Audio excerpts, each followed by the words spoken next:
ঢাকা আবাহনীকে হারানোর সামর্থ্য আছে কার?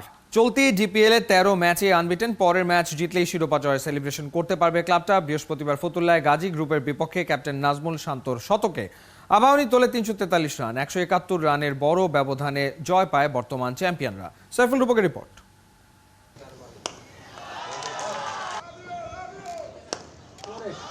স্টিভ ওয়া পন্টিং দেশে অস্ট্রেলিয়া দলের কার্বন কপি যেন ডিপিএল এর আবাহনী। ম্যাথু হেইডেনের রূপে কাপ্তান নাজমুল শান্ত।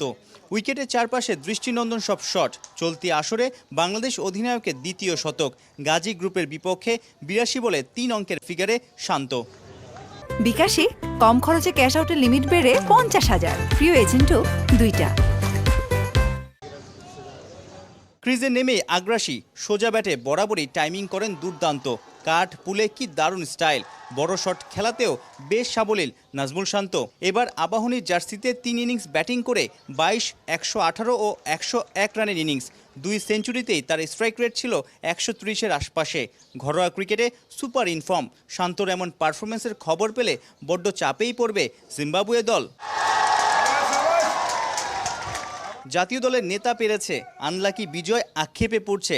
51 বলে 68 সেঞ্চুরি করে বাদ পড়ার জবাবটা দারুণভাবে দিতে পারতেন এনামুল বিজয়। সবশেষ শ্রীলঙ্কার বিপক্ষে টি-20 সিরিজের দলে ছিলেন, যদিও সামনের জিম্বাবুয়ে সিরিজের 17 জনের প্রস্তুতি ক্যাম্পেই নাম ওঠেনি এই ড্যাশিং ব্যাটারের।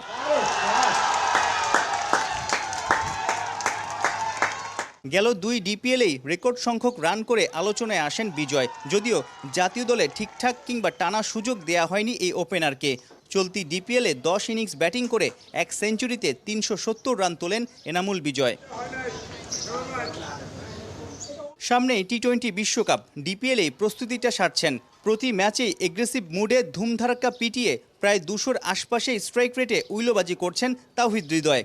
মিডল অর্ডারের বড় ভরসা, দ্রুত রান তোলার মেশিনে রূপ নিয়েছেন হৃদয়। বৃহস্পতিবার 40 বলে 58 রানের দুর্দান্ত ইনিংস খেলেন। এর আগে 27 বলে 55, 35 বলে 65 ও 84 বলে 125 রানের ইনিংসও আছে এবারের আসরে।